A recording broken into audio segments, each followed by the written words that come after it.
No, you just go. If she comes, let her take over, or you can go ahead. No problem. Okay.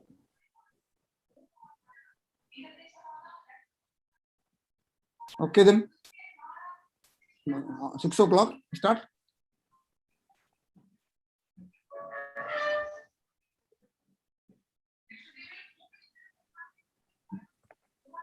Okay, we can start the program. Please. Yeah. A warm good evening to one and all present here. It is health that is real wealth and not pieces of gold and silver. Today, I am indeed privileged to welcome all you to the 62nd Inter-Society Weekly Webinar Series talk. Now, we have registrations from many countries. Today, we have with us Dr. V. Indira Ma'am, MBBS, DOMS, MS. She is a senior consultant ophthalmologist. She will be giving us a keynote on the topic diabetic retinopathy. First of all, I would welcome Indira Ma'am to the webinar. Welcome, ma'am. Next, I would welcome Zoom controller Amrita, speaker introducer Dr. Tangamani sir and Suhai sir. Last, I would welcome all the attendees who are present here. Hope you will enjoy the session. Have a nice day. Thank you.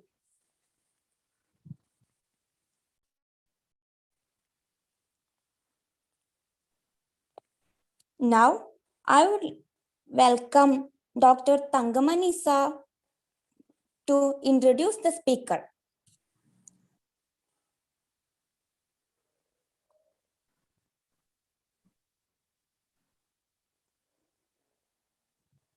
Tangamani sir, are you there?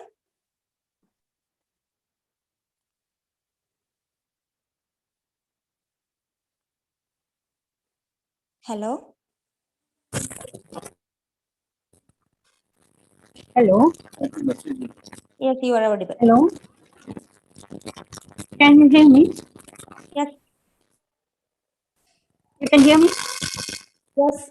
Yeah, I'm Dr. Tangamani. Yeah. Okay.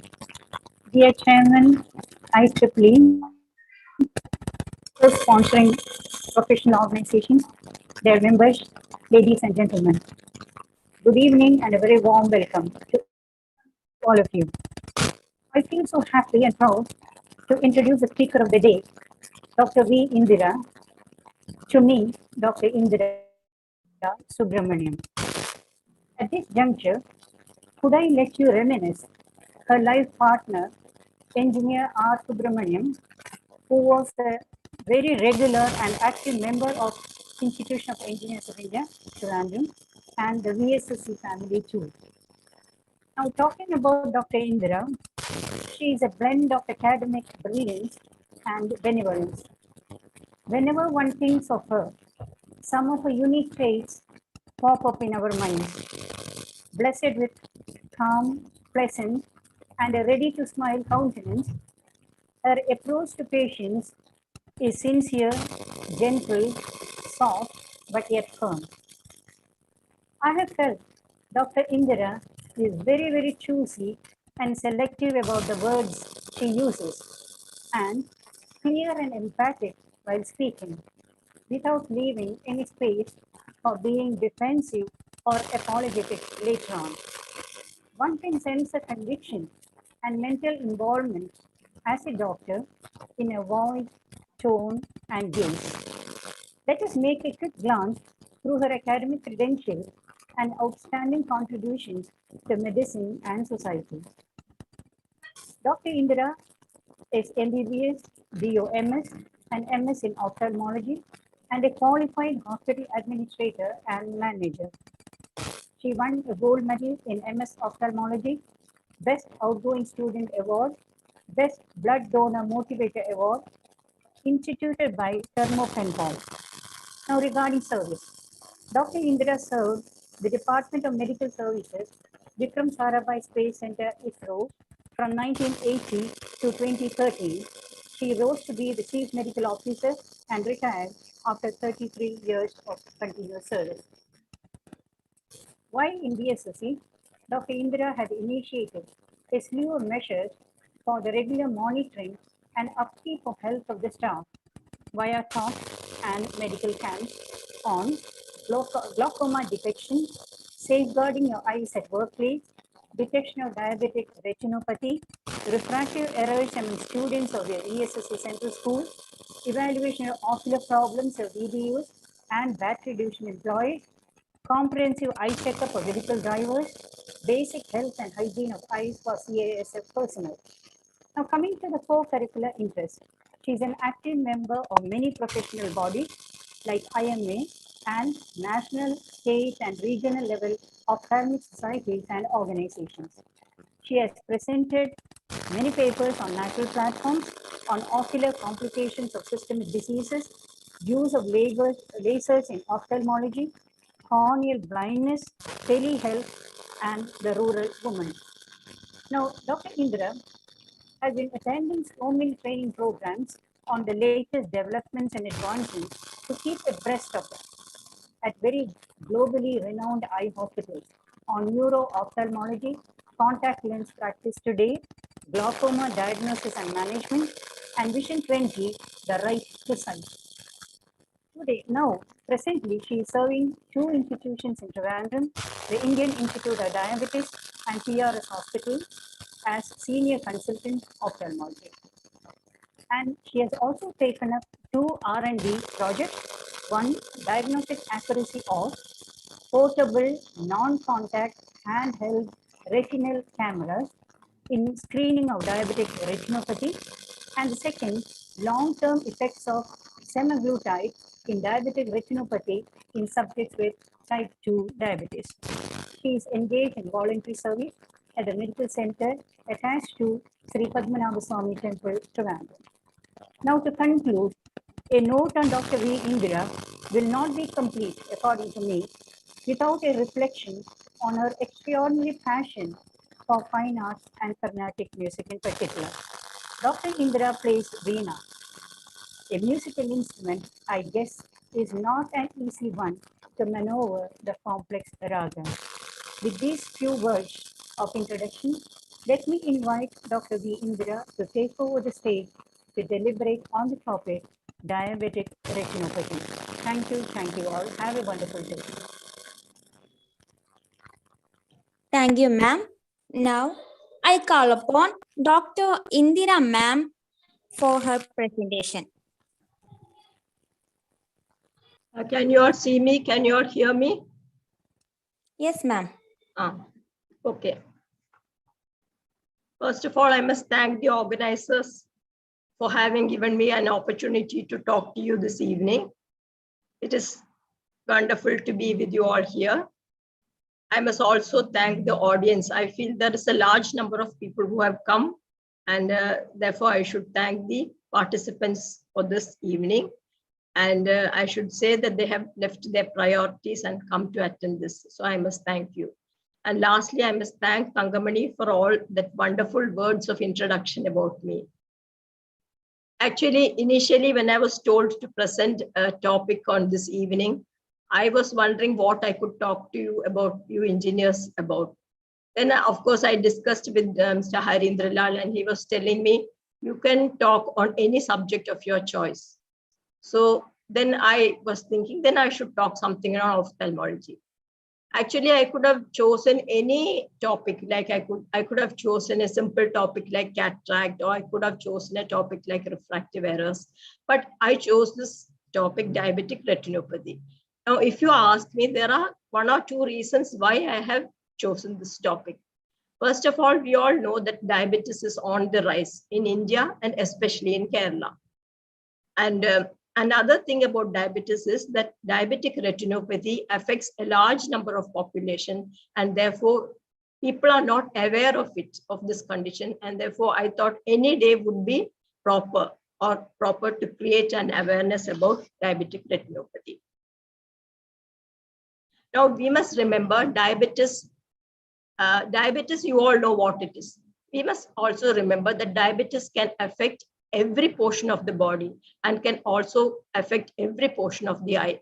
If you come to think of it, the diabetes can affect all the portions of the eye. For example, it can affect the lid, it can affect the conjunctiva, the lens, it can affect the ciliary body, the iris. If you name it, all the organs can be affected in the eye itself, including the bony orbit. But I'm focusing only on that small membrane, thin membrane, which is behind the retina, in which all the blood vessels are situated and where our vision is really important about. So today, again, we will deal with diabetic retinopathy. Now, let us say, what is this diabetic retinopathy? Diabetic retinopathy simply means the changes that occur in the retina of the eye as a result of diabetes. It is a retinal complication of diabetes. Now, when you hear this, you should not be bewildered or you should not be unhappy, because every person who suffers from diabetes will not get retinopathy. Suppose I see 100 cases of diabetes. I'm telling you, 75 people are normal. There is no issue. But 25 people are suffering. At some time or other, they can get diabetic retinopathy. So, and 25% is a large number, mind you. So, if it is untreated and if it is undetected, it can cause blindness. So, and it is estimated that 60 million people are affected by diabetic retinopathy. And it is projected that this 60 million is going to increase up to 75 to 80 million in the succeeding years. And you may think, why this from jumping from 60 to 75 to 80? Isn't that the percentage of the diabetics are on the rise?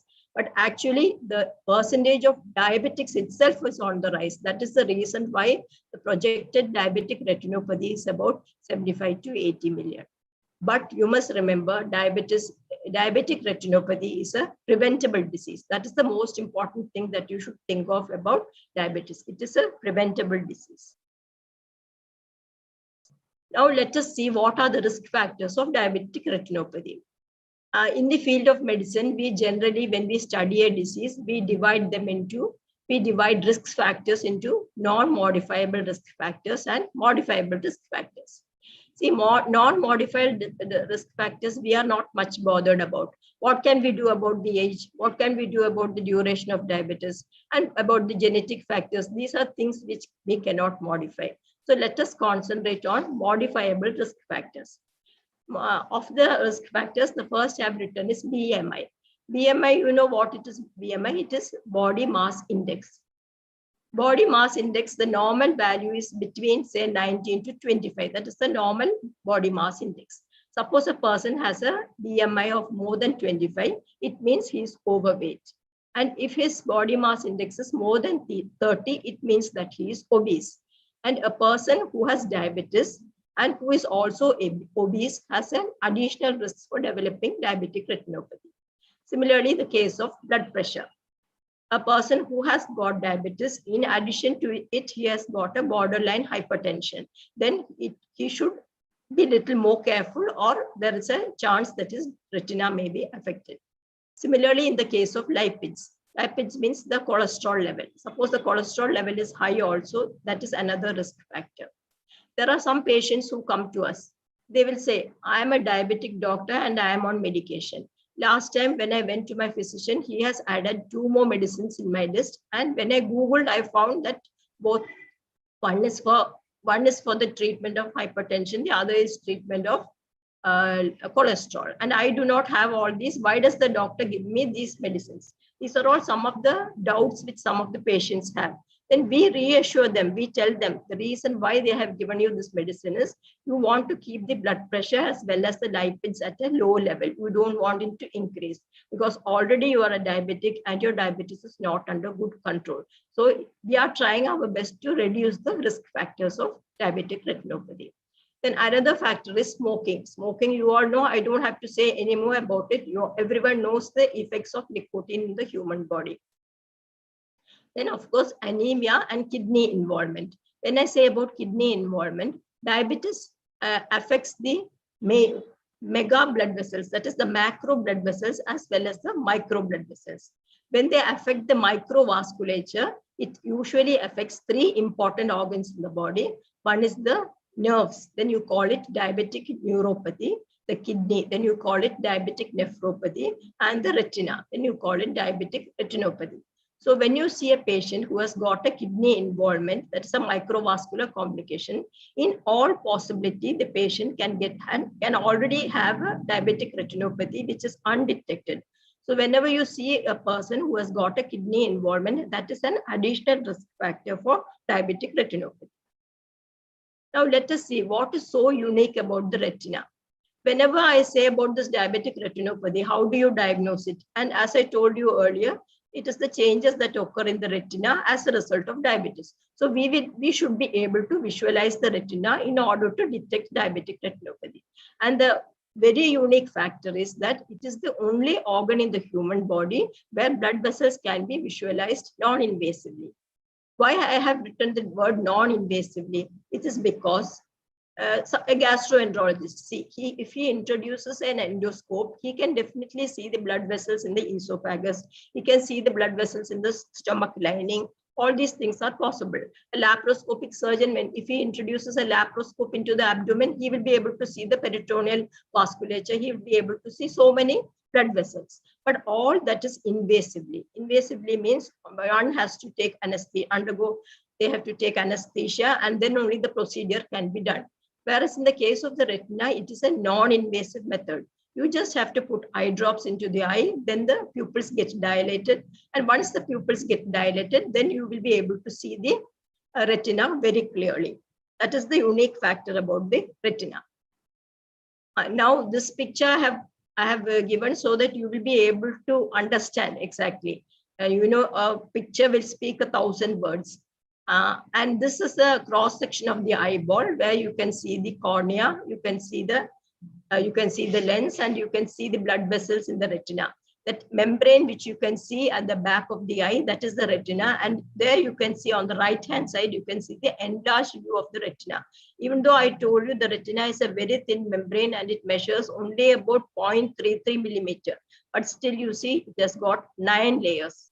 9 layers of the retina, and each layer also has to be carefully examined in order to find out which portion of the retina is affected and how the treatment has to be done in the case of retinopathy. Excuse me. No slide is, your screen is not shown. Your PPT file is not shown. Are you not able to see the screen now? We will be seeing only your face, not the screen. You can share it on screen.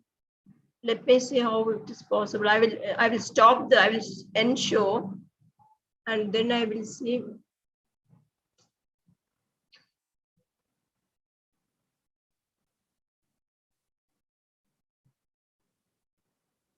Why suddenly it has happened like that? Huh?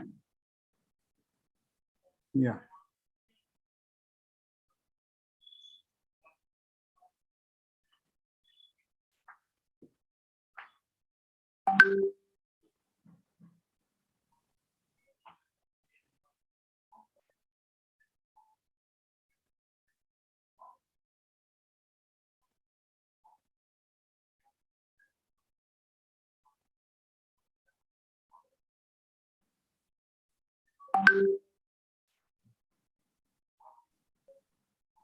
But unless you see it, you will not enjoy the presentation. Let me see what is the mistake. Can you hear me? Yeah. Okay, I will do one thing. Can you take over then from there? Is it possible? I will share it with you. You please tell me when the present slide comes. I will share it, please. So I will not do anything now. No.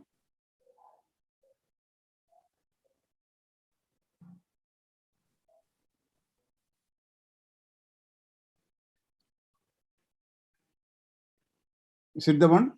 Please tell me which is the a picture of the healthy retina. I am not able to see you actually. I cannot see you now. You cannot see the slide? I can see the slide, but I cannot. No, you cannot see me. You can see only the slide. I can see the slide. Yeah. Please tell me when the current slide comes. Slide number. You can show slide number 6. 6. Okay. This is 6. Is it correct? This is slide number 6. That is a picture of the healthy retina. Okay, you please tell me Uh. when I want to change the screen. Oh, I will say next slide. I will say next slide. Then you can change. Okay. Yeah. So this is the picture of. Is it visible to everyone? I hope it is visible to everyone. Yeah, Yes. yeah, you can go ahead. This is the picture of the normal healthy retina. You can see an orange hue here, and you can see the optic nerve at the center, and you can see the blood vessels which supply the retina. At the center of the center, you can see the portion called the macula. The macula is an area where there's a maximum amount of vision. That is the area where you have got a large number of cones, and it is responsible for the sharp vision. So that is the macula. Next slide. Next slide, please. Are you changing the slide? Next slide. Can you see?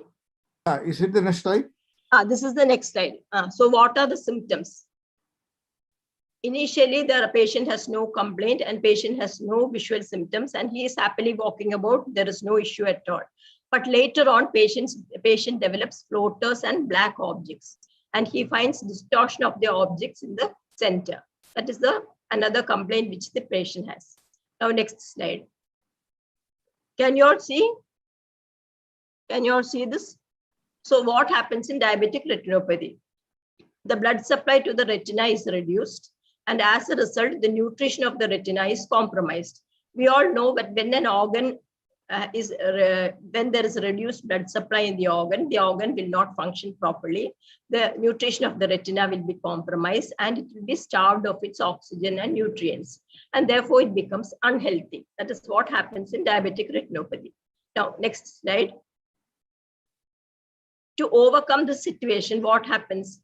Small new vessels start growing, and these vessels have got weak walls, and they are easily friable, and they tend to bleed easily and produces bleeding inside the eye, and ultimately this results in blindness. That is the reason why we say diabetic retinopathy can cause blindness. It is due to these small blood vessels that grow inside the eye, and these vessels are very weak and friable, and therefore they tend to bleed easily. Next slide. So why is the blindness from retinopathy rising?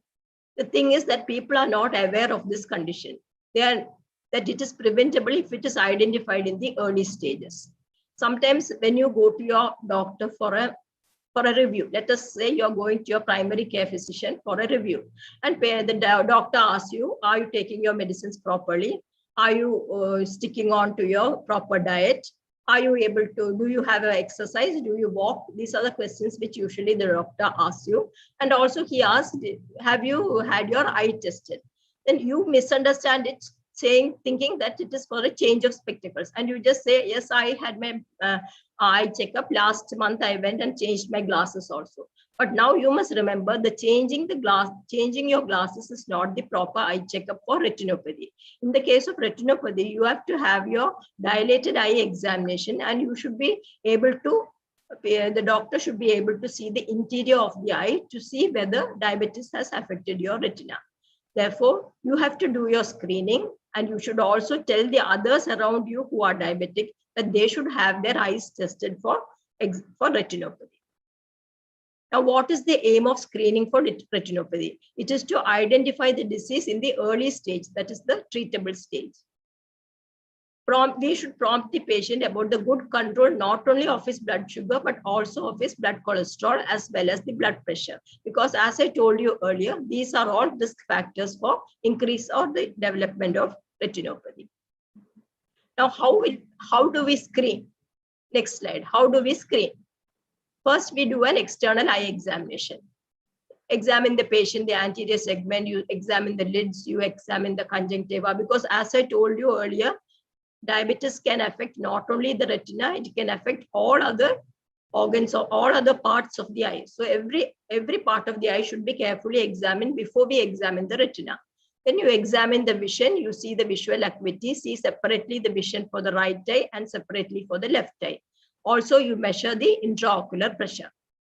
Then the eye is dilated using eye drops, and it takes 15 to 20 minutes with the eyes closed. The patient is examined for evidence of retinopathy, and photographs are taken for future comparison. That is a very big boon actually. Once you take the photograph, you will be able to take a print of the photograph, hand it over to the patient. And when the patient comes to you next time for a checkup, either 6 months later or 1 year later, you can compare both the photographs and you can tell the patient, you are fine, there are no changes inside. Or if there is any minor change, you can tell him that, see, you have to be careful. This is the change that we are observing. It is a very good method of retinal examination. Now, let us also remember what are the problems encountered in the case of a retinal examination. You cannot simply walk inside and have a retinal examination, because once you dilate the eye, you will not be able to drive your car home. So you cannot drive a vehicle. You should have a bystander, or you should have somebody to help you. So in our institute, what we do is we fix an appointment for screening for retinopathy. That way, so many problems are solved. Otherwise, patients will come and ask them, Madam, can you do the checkup for me today itself? Then we will ask them, have you come yourself? Have you driven the car yourself? And if they say yes, we say it's just not possible, because he will not be able to drive after the test. So these are all small problems that we encounter, but we tell the patient so that he can accordingly fix the appointment. Next slide. Now, why this annual screening? Because let us see, you're examining the patient for the first time and the retina is normal. It does not mean that the retina is going to be normal forever. If it is normal, you are happy, patient is happy. But your blood sugar level is not the same every time. Sometimes the blood sugar will increase, sometimes the blood sugar will reduce. So there will be fluctuations in blood sugar will be there. So this can affect the retina at any time. That is why we are suggesting this annual screening of the eye. And if supposing the patient has got any finding, then we don't make it annual screening. We ask him to come after 6 months. And if the findings are more, we ask them to come after 3 months. Now, in the succeeding few slides, I will be showing you some pictures of the normal, of the abnormal retina as well as the healthy retina. So you will have an idea of what exactly this classification of diabetic retinopathy. See, this is a picture showing on the left side a healthy retina. You can see the orange hue, you can see the optic nerve, you can see the blood vessels traversing, and you can see the macula in the center, which is having a healthy appearance. On the other side, that is on the right side, you can see an unhealthy retina. Here you can see a large number of white spots. These are called hard exudates, and these exudates occur when there is a leaking from the blood vessel. And in the center, you can also see a large hemorrhagic area, which also occurs because of the bleeding of these new vessels. Next slide. Now, this is a case of mild diabetic retinopathy. You know, we classify retinopathy into either it is no retinopathy or it is mild, moderate, severe, and goes into proliferative diabetic retinopathy, and of course, macular edema. These are the classifications, and we group the patients into whichever category they are, so that we will be able to monitor them as and when they come for the checkup. So here you can see it is a case of mild diabetic retinopathy. Hello, Dr. Indira, the slides are not changing. Slides are not changing. Now, just tell them, no? Yeah. Now, the slides are not changing. Yeah. I think so many slides, you know, you are very much ahead of them. Just tell them, no? Harindralal, can you change the slides, please? No, this is it the one? I am now in slide number 16, 16.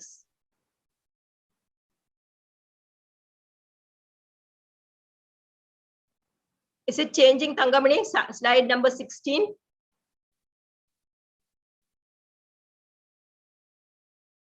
Can you see slide number 16? Can you see?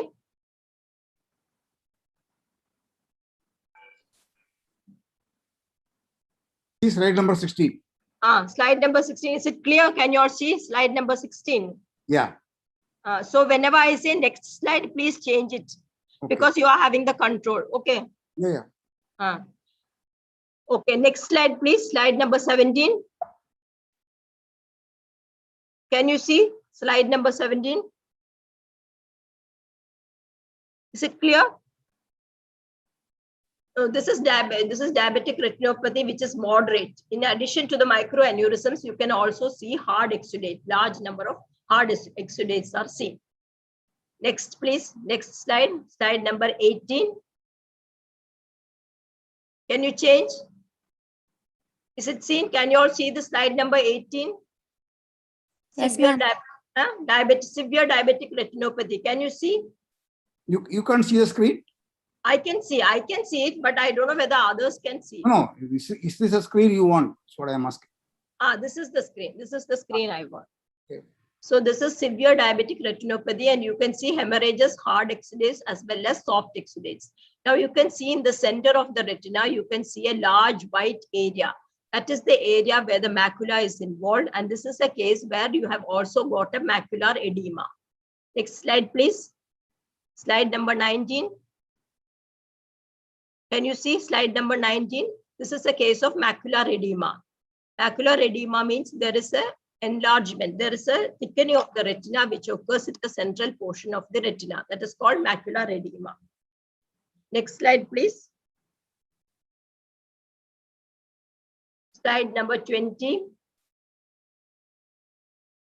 This is a case of Excuse me, can you see the screen? Then if it is not the screen, please tell me. If it is okay, then okay. Yeah, it is okay. It is okay. But can you all see? I can see. But Yeah, I don't, no, if you can see, everybody can see. No problem.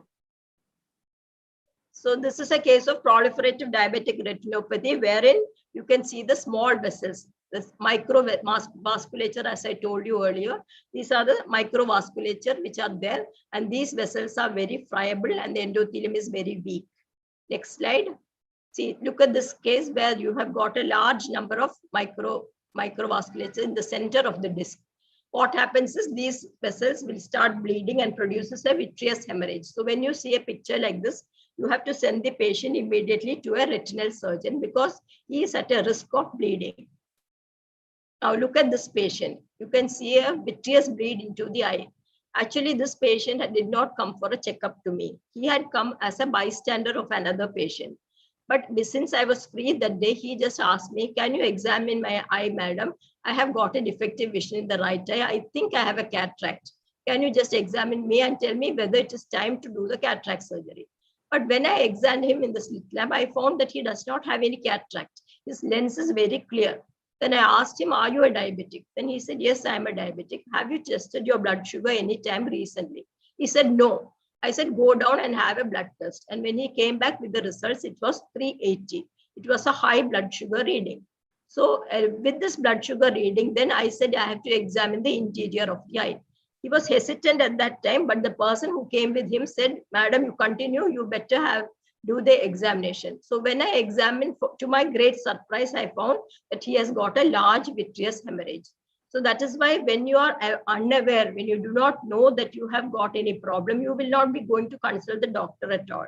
So when you find, he found that he has got a defective vision and he came, and this is the picture. So immediately he had to be sent to a retinal surgeon. Now these are all the pictures regarding retinopathy. Now I will show you the methods of examination of the retina. I hope it is clear. I hope you can see the pictures. Is it clear, Mr. Harindralal? Okay, now what are the methods of examination? Here, this is the indirect ophthalmoscope with which you are examining the retina with the help of a 90D lens. And on the other side, you can see the examination of the retina with the 20D lens. These are all methods of examination of the retina. So this is the direct ophthalmoscope. This is the method in which you have to go so close to the patient to see him. So this is really not advocated, especially when there is during this time of pandemic, this method is no longer advisable. So nowadays there are screening methods are there, newer modalities are there, tabletop devices are there, handheld portable devices, and there are devices attached to the smartphone. And of course, teleophthalmology, that is, you can examine the eye from a far out, that is outreach centers to the base hospitals. Next slide. So this is a picture of the fundus camera. You can see the patient sitting after dilation. He's keeping his chin on the chin rest. You can see the camera and you can see that the picture is taken. And this picture can either be saved or even a print can be taken. Next slide. So these are all different types of cameras. This is a handheld fundus camera. The other is a smartphone camera. Now the teleophthalmology. See, look at this lady. She lives in a remote village in Tamil Nadu. It is not possible for her to go to the base hospital to have her eye examined. And here there is a van. Inside the van, they have installed a fundus camera and a technician has been trained to use it. So she just has to go to that place and then have her eye tested after dilation. Once the picture is taken, it is transported with the help of the VSAT, the connectivity, to the base hospital. In the base hospital, there is a retinal surgeon who views the images and gives instruction as to what to do.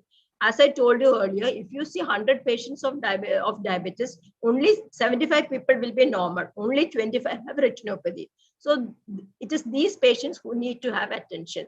So that instruction can be given from the base hospital and the patient need not go to the base center all the time.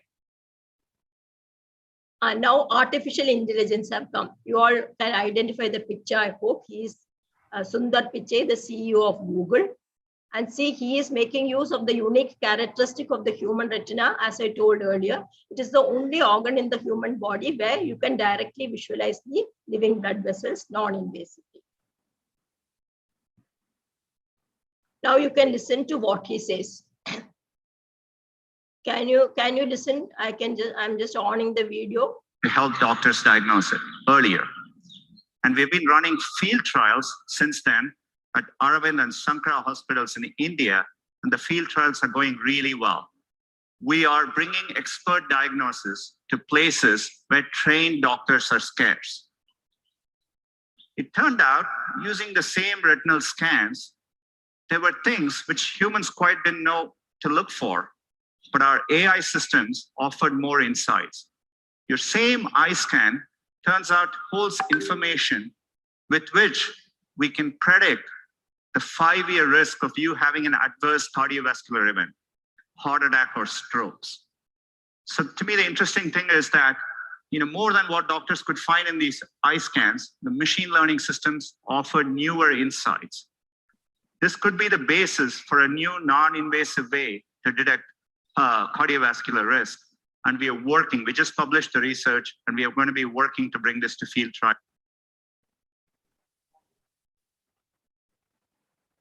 So you can see what he says, that is, when you want to detect for retinopathy, you can also do other things. Now they say even you can predict the risk of any cardiovascular disease.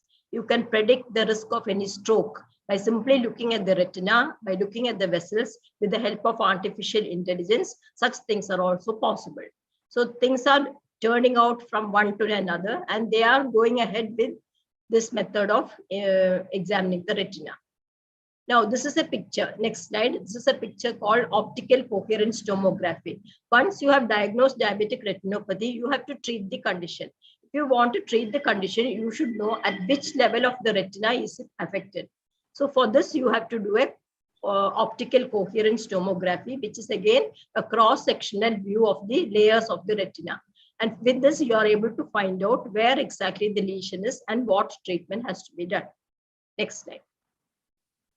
So we have to prompt them. Suppose they are in the early stages, you just prompt them and tell them you control your blood sugar strictly and only follow-up is required.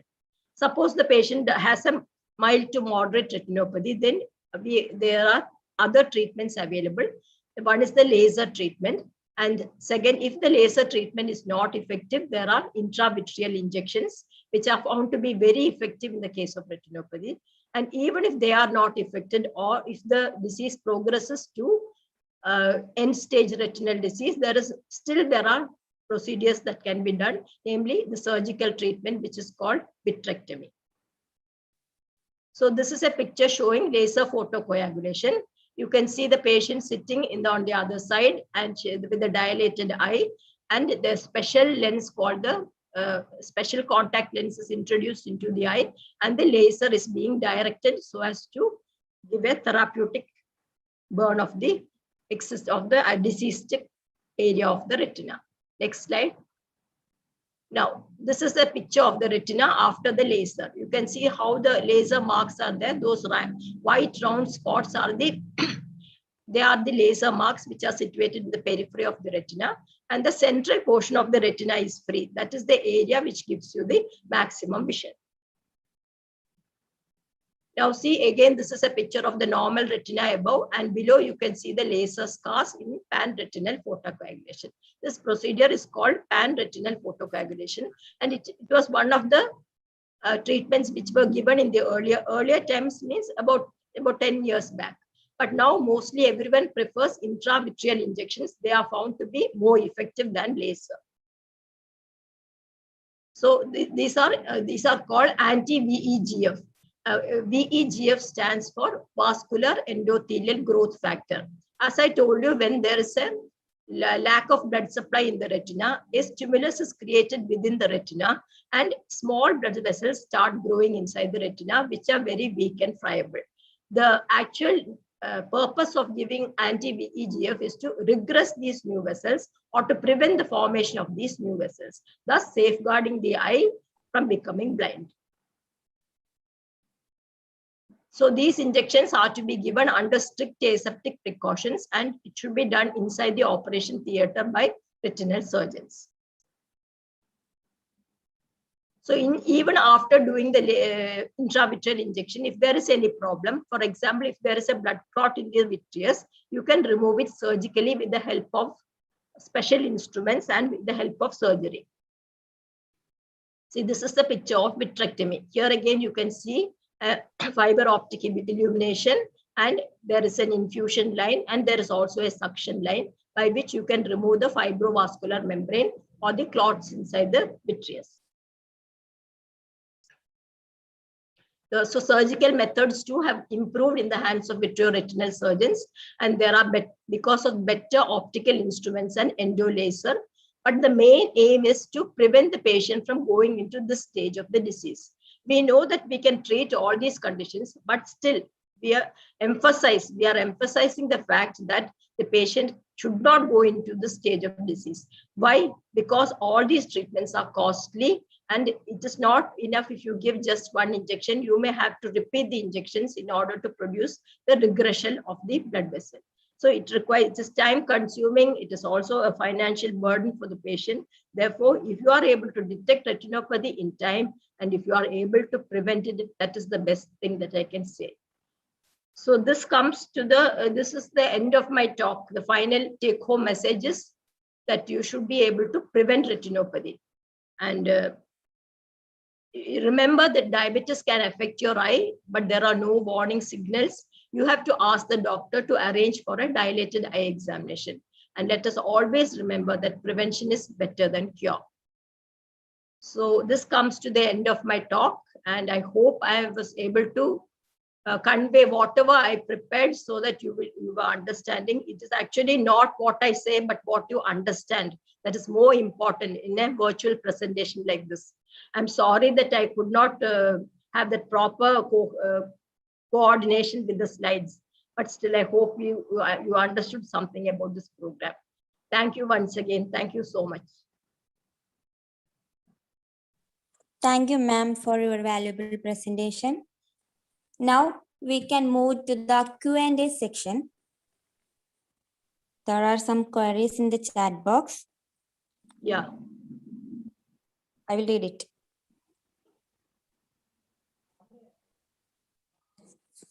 Ma'am, our first question is, by surgery, diabetic retinopathy can be cured? Yeah, actually, surgical intervention is done only when you cannot cure the patient with laser or with intravitreal injections. That is when there is a large blood clot inside the vitreous, and the blood clot is formed into a fibrovascular membrane. That is the time when you do the surgery. Once this clot appears, then there is a possibility that the patient has also a tractional retinal detachment. For all these cases, you can always do the surgery. If they are able to remove the blood clot, and if there is no further bleeding, the patient's vision can be restored to a great extent. Is it clear? Okay, ma'am. Next, I understand that by laser surgery can be effectively cured this disease. Is it correct, doctor? As I told you earlier, laser is actually directed into the periphery of the retina. The central portion of the retina is not treated for laser because the central portion of the retina gives you the maximum vision. So when you do laser in the periphery of the retina, you ensure that all the blood supply is concentrated on the center of the retina, and so that the patient will be able to get good vision. There is another condition where there is a thickening of the macula, that is in the center, there is a edema of the macula. For this case, you have to judiciously use the laser, because when you use the laser, you should not directly put the laser into the area of maximum vision. You may have to do it. It is called grid laser, and you have to do a fluorescent angiography, detect correctly where the point of leak is, and then direct the laser to that area. Once the laser is done, initially there will be a drop in vision. It is not like if there is a light and you switch it off and you switch it on, immediately there is a darkness or there is light. So immediately the patient will not respond. It will take some time for the patient to respond after the laser therapy. Okay, ma'am. Okay, ma'am. Next, is diabetic is hereditary from the parents? Yes, definitely. As I told you, there are risk factors. I told you was non-modifiable risk factors. If both parents are diabetic, there is a 30% chance that the offspring can become diabetic, because diabetes is a disease just like hypertension, just like hypertriglyceridemia. These are all diseases which can be transmitted to the next generation. It is hereditary. Okay, ma'am. Next, what is the frequency of retinal checks recommended for a diabetic who hasn't yet been affected by retinopathy? That is, in our institute, what do we do? As soon as we see a patient, and as soon as he is detected to have diabetes, the patient is sent to the ophthalmic department. We dilate the eye and you examine the eye immediately. Suppose you find that the patient is normal, he has a normal retina, and the retina is not affected by retinopathy, we ask the patient to come after 1 year. We advise annual screening of the eye for diabetic retinopathy. Only if there are findings, then the frequency is reduced, say after 6 months or after 3 months, generally once a year. Okay. Is it clear? Yes, ma'am. Next, why fluorescent angiography called an invasive method compared to the fundus image? Yeah, definitely. What is fluorescent angiography? What is fundus image? Fundus image is just a picture that you take with a camera. That is a very non-invasive. You don't have to do anything to the patient. Whereas in fluorescent angiography, you have to inject a dye into the vein of the person. And this dye will travel through the vein. It will goes into the eye. It goes into the central retinal artery, and then it goes to the blood vessels. And you are simultaneously visualizing through the camera how how the dye moves onto the vessels, and whether there is any leakage in any area. So you have to mark the area of leakage, and then at that portion you have to direct the laser. It is just like doing a coronary angiogram. For a coronary angiogram, what do? You inject a dye again into the artery, and you just find out where are the blocks in the coronary vessels, so that you can put a stent, or you can handle the block, or maybe the patient has to undergo surgery. So these are all invasive procedures. That is why fluorescent angiography is called invasive procedure compared to fundus photography. Clear? Okay, ma'am. Next, what is the frequency of IV injection required? Intravitreal injection. IV is intravitreal injection. That is what I told you. The intravitreal injections are costly. Intravitreal injections have to be given not just once. Like if you are giving the injection for once, some patients respond very well and their vision completely is getting restored. But we always tell the patient to come for a checkup after 3 months or after 4 months, so that we will have to see whether new vessels are getting formed. Let us see what is the action of this intravitreal injection. I told you this intravitreal injection contains a factor known as anti-VEGF, that is anti-vascular endothelial growth factor. So it will help to regress the blood vessels. But sometimes what happens with one injection, all the blood vessels will not regress. There will be something left behind. And we will think, okay, one injection, fine. But later on, that vessel again may start to bleed.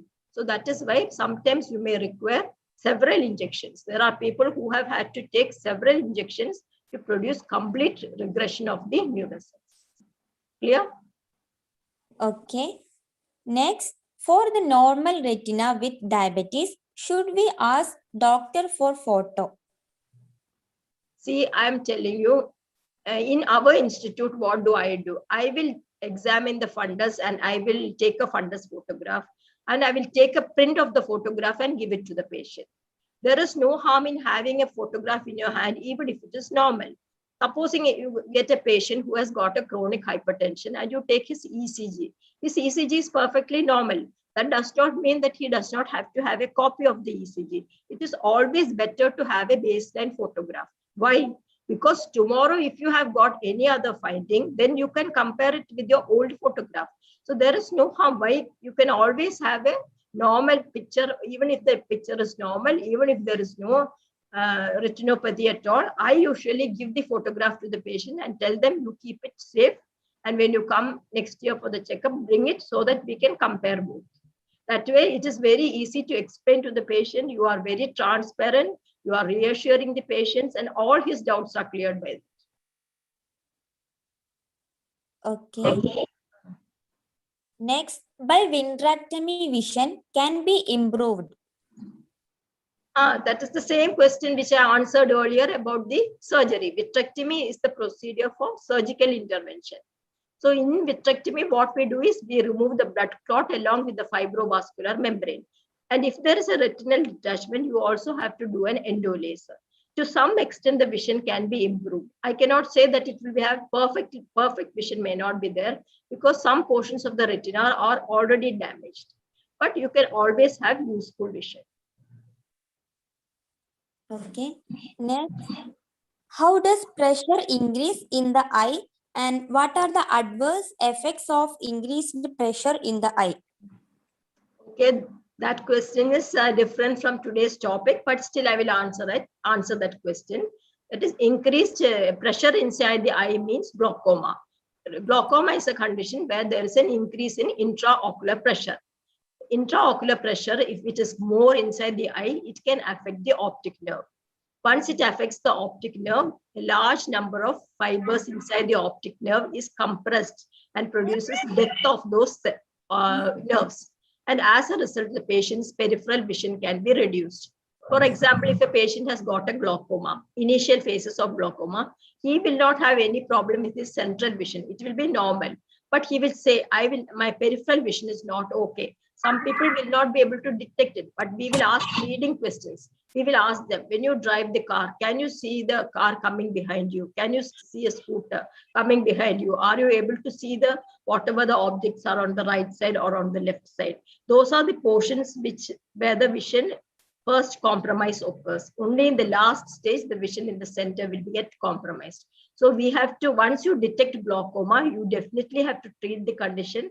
Just like you are giving medicines for hypertension, you can give eye drops, which has to be used lifelong. That is one thing we have to stress to the patient. They will buy one bottle of drops and they will think after this, everything is fine. But we have to tell them, this is a medicine which you have to use lifelong, like you are taking tablets for hypertension, and you have to come for follow-up to see if the medicine is acting well. Clear? Okay. Next is our last question. Is retinopathy caused by other conditions and any preventive exercises suggested? That is, retinopathy is a term that is used for any affection of the retina. So retinopathy can occur in many conditions. For example, hypertension can cause hypertensive retinopathy. Diabetes can cause diabetic retinopathy. Arteriosclerosis can cause arteriosclerotic retinopathy. Retinopathy is only a general term which says the retina is abnormal. So that is why That is why retinopathy can occur even in other conditions, not only in diabetes. So that is what I thought about the question. Is there any doubt? I don't know. I'm unable to understand the question. Okay, ma'am. Thank you for your valuable presentation. And now I call upon Suhail sir to deliver word of thanks.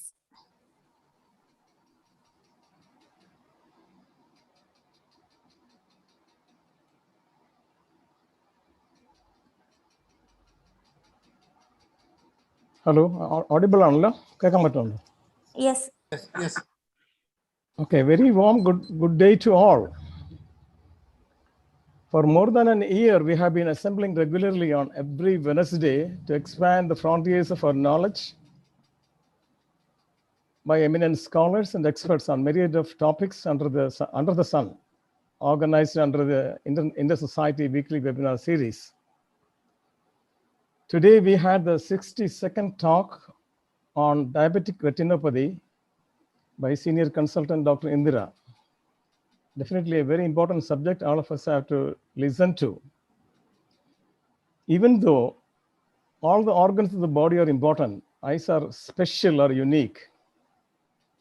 When we tell our beloved, I will take care of you as the pupils of my eye, kannile krishnamani pole ennu parayunnu, it is ultimate. And diabetes is the silent killer which will invade many vital organs and destroy them. The speaker has shared her wealth of experience on the subject and alerted us on being very cautious about preserving our eyesight in a very lucid and interesting manner.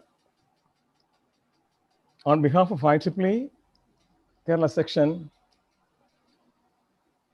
IE Kerala, Computer Society of India, Project Management Institute, Internet Society of India, Wakamari Foundation Trust, EMBS, IEEE LMAG, and all participants present here today, I convey our sincere appreciation and gratitude to the speaker, Dr. Indira.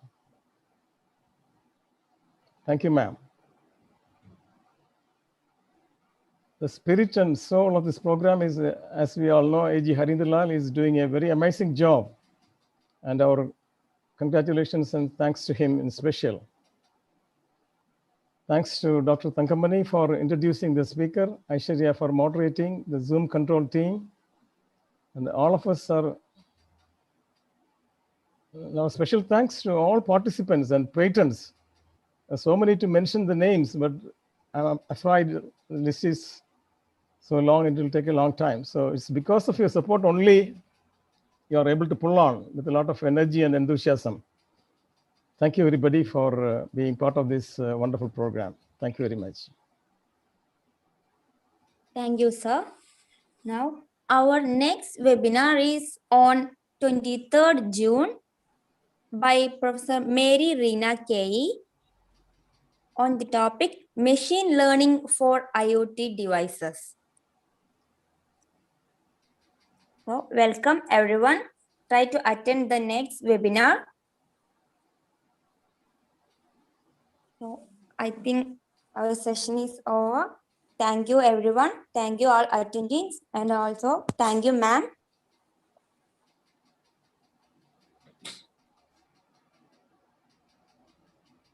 Thank you, Adila, for a wonderful MC. And thank you, Dr. Indira, for a very wonderful speech. I'm sorry for the some problem in the presentation of the screen. There was some communication gap. I'm sorry for that. So once again, I request all of you to come for the next Wednesday's talk. Thank you for the support, and we look forward to support the future too. And thanks Suhail for a wonderful vote of thanks. Thank everyone once again. Have a good day. Take care. See you next week.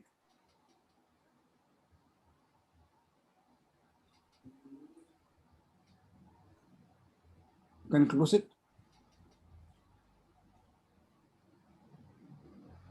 Yes, sir.